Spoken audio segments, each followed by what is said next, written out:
CDC warns public to prepare for zombie apocalypse. The only thing worse than getting swine flu is turning into a zombie.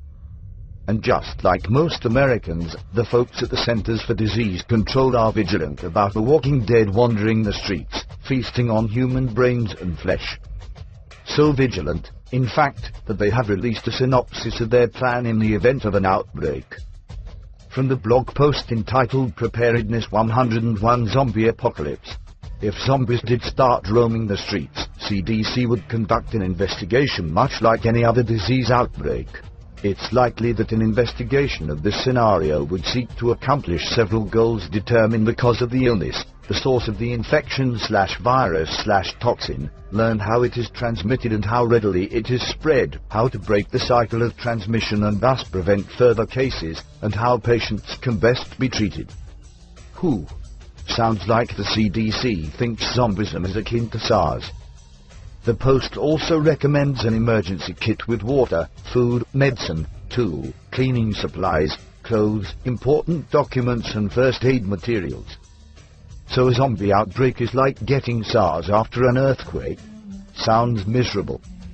Maybe a better plan would be to provide every non-Indian American with a sniper rifle and a map to the nearest shopping mall or abandoned rock quarry.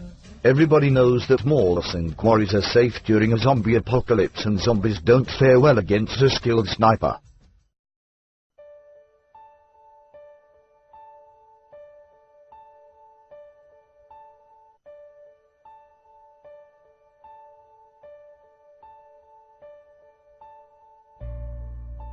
Would you like to introduce yourself? Dr. Grant Ellis, holder of PhDs in psychology and parapsychology, with a master's in physiology. My name is Dr. David Archer. I have a degree in biology with emphasis on neurology.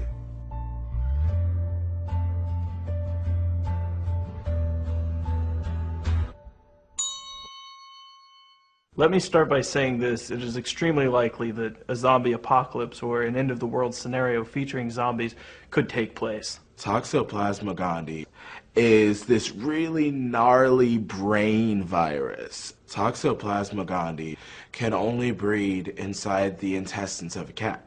So it will then infect a rat, and it causes the rat to seek out cats and basically be a little tasty treat. Let's begin with talking about toxoplasmosis. We use such a disease in our rats at our facilities and laboratory testing. Basically what they tested was the difference between rats without toxoplasmas and rats with it. What they found was that in putting it in a captive situation and dousing things with cat urine, they deducted the fact that, most rats would run from the cat urine, and with the ones that are infected, they look for it again and again and again. They seek out the cat. A variant, a mutant of this virus can infect a human. Loss of rational thought and muscle control, reducing a human to their most prime and basic instincts. They become nothing but a ravaging, thrashing ignoramus, and it would be bad. It would be bad. So this toxoplasma gets into their brain? The rat no longer... The rat is no more. Once the toxoplasmus infects a host, it's lights out.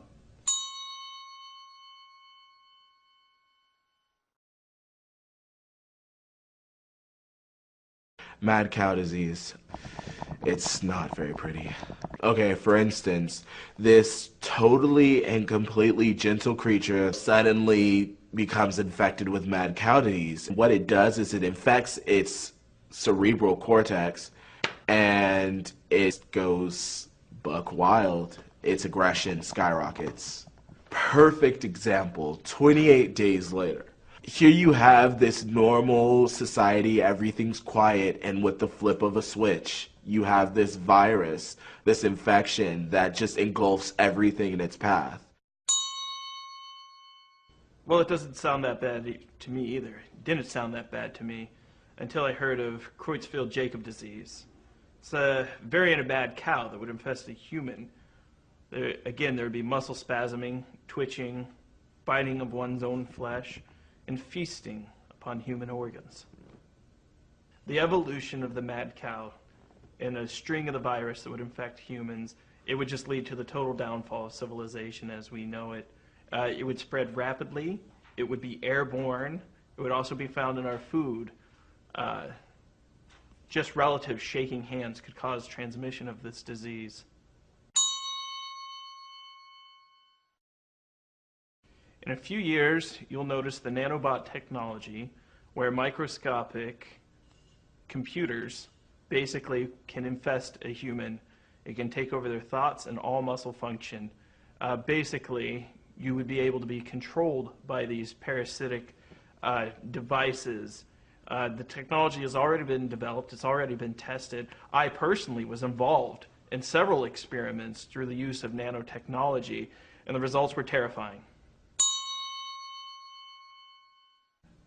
Complete reprogramming of the brain.